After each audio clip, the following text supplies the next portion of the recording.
గణేష్ నిమజ్జనోత్సవంలో చిన్న అపశృతి దొరికినట్లు మనం చూస్తున్నాం. ఎంజే మార్కెట్ నుంచి హుస్సేన్ సాగర్ కు గణేషుని తీసుకొస్తున్న ఒక ట్రాలీ ఆటో మలుపు తిరగబోయి కింద పడిపోయింది. ట్రాలీలో ఉన్న నలుగురికి స్వల్ప గాయాలయ్యాయి.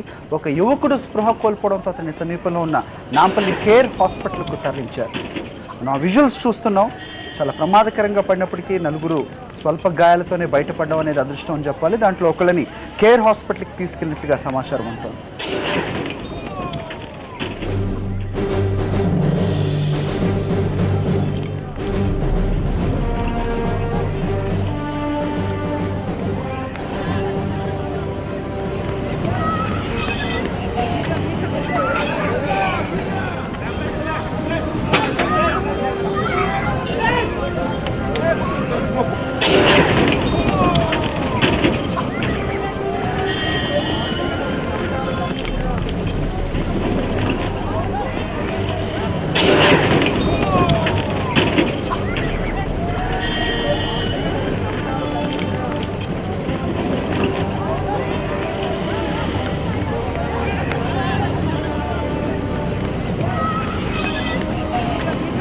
హైదరాబాద్ గణేష్ నిమజ్జనోత్సవంలో చిన్న అపశృతి దొరికినట్లు మనం చూస్తున్నాం. ఎంజే మార్కెట్ నుంచి హుస్సేన్ సాగర్కు గణేషుని తీసుకొస్తున్న ఒక చిన్న ఆటో ట్రాలీ మలుపు తిరగబోయి కింద పడిపోయింది. ట్రాలీలో ఉన్న నలుగురికి స్వల్ప గాయాలైనట్లుగా తెలుస్తుంది. మనం విజువల్స్లో ప్రత్యేకంగా చూస్తున్నాం.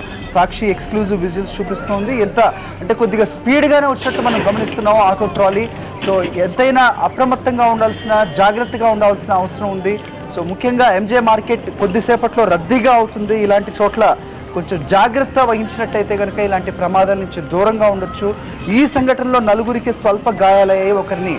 ఒకరు స్పృహ కోల్పోవడంతో కేర్ ఆసుపత్రికి కూడా తీసుకెళ్ళినట్లుగా మనకు తెలుస్తుంది. సో సాక్షి విన్నపం చేస్తోంది అందరికీ కూడా, ముఖ్యంగా ట్రాలీ వస్తున్న వాళ్ళకి త్రీ వీలర్స్ కాబట్టి అది బ్యాలెన్స్ కొంచెం తక్కువగా ఉంటుంది. మీరు జాగ్రత్తగా వెళ్ళినట్టయితే ఇలాంటి ప్రమాదాలను అరికట్టవచ్చు. ఆడ మనం విజువల్స్లో చూస్తున్నాం, చిన్న పిల్లవాడు స్పృహ కోల్పోవడంతో అతన్ని కేర్ ఆసుపత్రికి తరలిస్తున్నారు.